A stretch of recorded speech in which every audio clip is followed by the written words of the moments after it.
The Philadelphia Eagles open their preseason slate on Thursday night against the Cincinnati Bengals at Lincoln Financial Field. We are not expecting to see most of the starters in this game.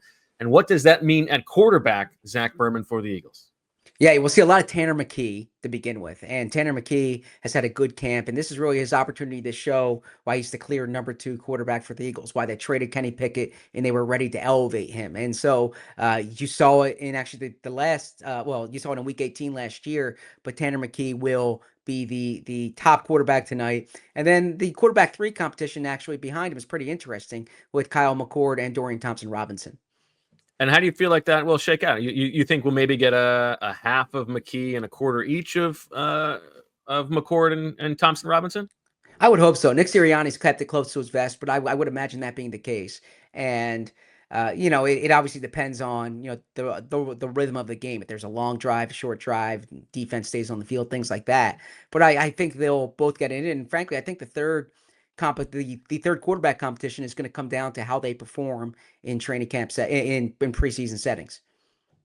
On the outside, one of the things that I like about Tanner McKee in these settings, we have seen it from him in the past, and we've seen it when he's played in the regular season as well, is that he gives his wide receivers a chance to make plays. He gets rid of the ball and is willing to throw balls that will require contested catches. And so in this deep wide receiver competition right now for spots on the roster, Elijah Cooks has had a really impressive summer for someone of his stature. I think he will have a chance to make some plays on Thursday night against the Bengals. And Darius Cooper is another player who has really popped, as far as I've been concerned, the undrafted rookie out of Tarleton State. You're thinking about those guys competing with the likes of Johnny Wilson and Aniyah Smith for spots.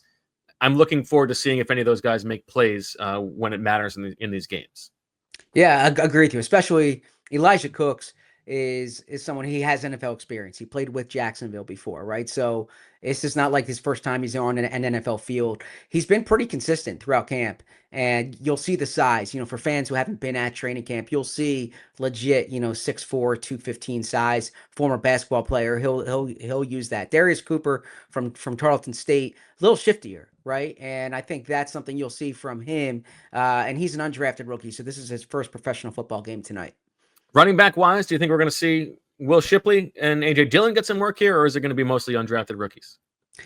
Yeah, I would expect to see some Will Shipley early, but I think this is mostly going to be, the Shanderick Powell show, right? I would say Montreal Johnson, but I don't know how he's coming back from an injury. Keelan Robinson is someone too that they have, who they brought in. He has some speed, so you can watch him. But Shanderick Powell's made a few plays in camp, so pay attention to him. Tight end is interesting. You've got Dallas Goedert at the top, and Grant Calcaterra pretty much settled into the number 2 role, I think. And then you've got several guys competing for a third spot. You've got E.J. Jenkins, who has been here, Harrison Bryant and Kylan Granson, who are veterans with experience, offer different styles. And then under the radar guys like Cameron Latu and Nick Muse. Is there anybody who you think might pop there? Yeah, so we've had different conversations about the depth tight ends. Cameron Latu, he was a good player at Alabama, 3rd-round pick by San Francisco. He's kind of bounced around, was on Cleveland's practice squad last year. But of between him and Nick Muse and those guys, I'm curious to see what he does. Of the non Goddard Calcaterra tight ends, I think Kylan Granson's probably made the most plays this summer. Up front, some players to watch. Drew Kendall, the 5th-round rookie from Boston College, the center. I want to see how he does. I want to see how Miles Hinton does, who has had probably the best camp so far of the rookie offensive lineman. He's mostly at left tackle. He's looked pretty good. And then I want to see how Darian Kennard looks, Zach, because Darian Kennard is competing to be the top backup on the outside. He and Matt Pryor have both played a lot of right guard and right tackle this summer. Spent the year on the active roster with the Eagles last year. You expect that he was being groomed to be sort of the swing tackle.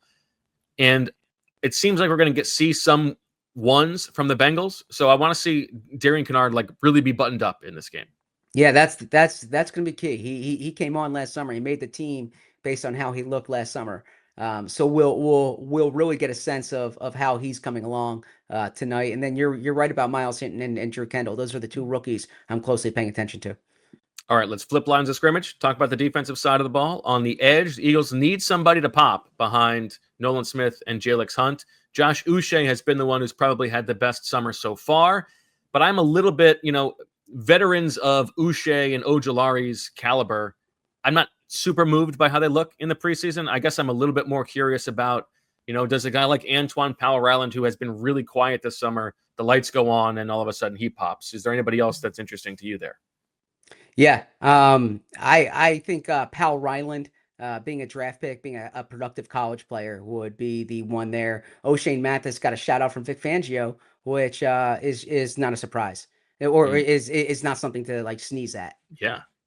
Defensive tackle, I think we can just say like Ty Robinson's going to be a player to watch. Gabe Hall is going to be a player to watch. Both of those guys look like they are definitely going to make this roster after the Thomas Booker trade. At linebacker, probably the most highlight person to consider for the Eagles heading into this game is the first-round pick, Jihaad Campbell.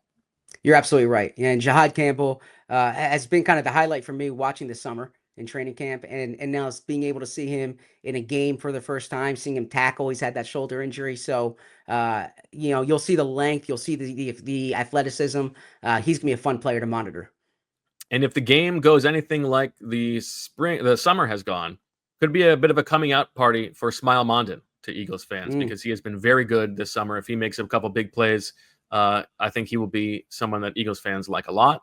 And then let's close with the secondary, Zach. Mac McWilliams, it seems like he's going to play in this game, so that's a fun one to watch for Eagles fans. Do you think we'll see Keely Ringo and or Adoree Jackson? I would hope to, just so you can form an evaluation on them.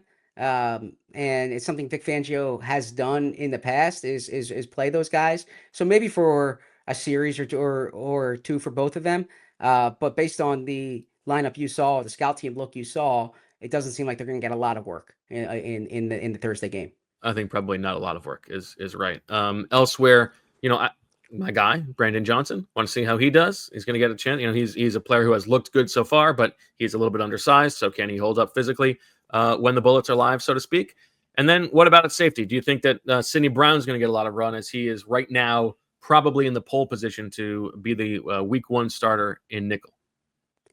Yeah, I do think Sidney Brown's going to play. And I think that time's running out for Makuba. So it's a chance for Sidney Brown to really kind of put a stamp on that job. All right. 2 predictions for you, Zach. 1, Maxon Hook, the safety from Toledo, is going to make a big hit in this game. He's gonna whatever crowd is there in the second half of this game, he's gonna fire them up. We're gonna see a big Maxon Hook hit. Number 2, Cameron Williams, the tackle from Texas, is going to commit a penalty. Okay. Those are my 2 predictions. Any from you? My prediction is I think that Elijah Cooks catches a touchdown. Ooh. Yeah. That little slant from like the 4-yard line with the slot receiver going to the corner, clearing out the space. Exactly. So that's one prediction there. And Shandarick Powell has a rush of more than 11 yards. More than 11 yards? That's not a good if you have a 12, 15, 20-yard rush. Okay, let me find a different one for you then. Here we go. Kyle McCord has a pass to a tight end, a pass attempt of more than 20 yards to a tight end. Okay, that's interesting. Or no, more than 15 yards. More than 15 yards. 20 is tough. Yeah. He's going to throw a seam ball to a tight end. Yeah, he's going to throw a seam ball to a tight end. Yes. Okay, I'll take that. He'll wish Rondé Gadsden was out there. Yes. All right. We'll have you covered afterwards on PHLY with everything you need to know from the game. That's Zach Berman. I'm Bo Wolf. Like the video, subscribe to the channel, all that good stuff. We'll talk to you later.